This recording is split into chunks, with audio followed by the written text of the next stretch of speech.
Mesdames et messieurs, bienvenue dans cette nouvelle édition de journal sur notre chaîne d'information préférée.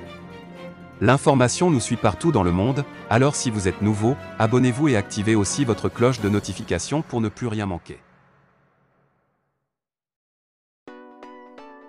Le Mali est dans une lancée irréversible quant à ses rapports avec ses partenaires techniques et financiers. Depuis le 18 août, date du coup d'État, les militaires ont affiché clairement une volonté de changement et même de tout changer.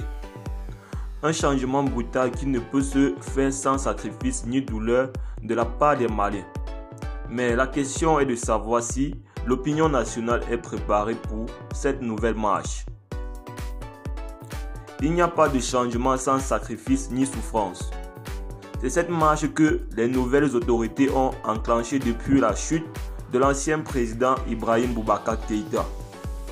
Le changement de paradigme sur tous les plans se fait déjà sentir. En effet, les militaires ont choisi de bâtir un Mali nouveau, appelé Mali Koura, avec les choix du peuple malien.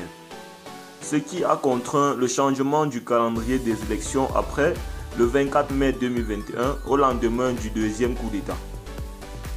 Cette volte-face des autorités maliennes est mal perçue par les institutions sous-régionales, mais aussi par l'ensemble des partenaires techniques et financiers. Depuis le 9 janvier 2022, le Mali est sous les sanctions de la CEDEAO. Une décision prise par les chefs d'État en protection contre le nouveau chronogramme de 5 ans proposé par le gouvernement. Le 31 janvier, conformément aux conclusions des assises nationales pour la refondation. La sanction passe très mal au sein de l'opinion nationale et le diktat des partenaires est désormais mal perçu au Mali. Rappelons que, depuis cette sanction de la CEDEAO, les prix des produits de première nécessité ont grimpé malgré les efforts du gouvernement pour maintenir le normal. Le cri des populations ne cesse de se faire entendre alors que celle-ci est contre les sanctions des organisations de la sous-région contre le Mali.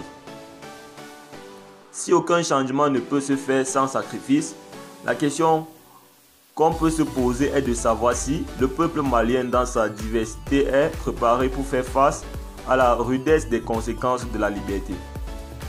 Le peuple qui vit depuis 2012 une crise multidimensionnelle a-t-il des réserves de courage pour affronter les souffrances qui pourront déboucher sur la liberté totale? C'est la question qui se pose sur les réseaux sociaux aujourd'hui. Car être patriote, c'est d'abord accepter les sacrifices, le respect de tes devoirs vis-à-vis de ta nation.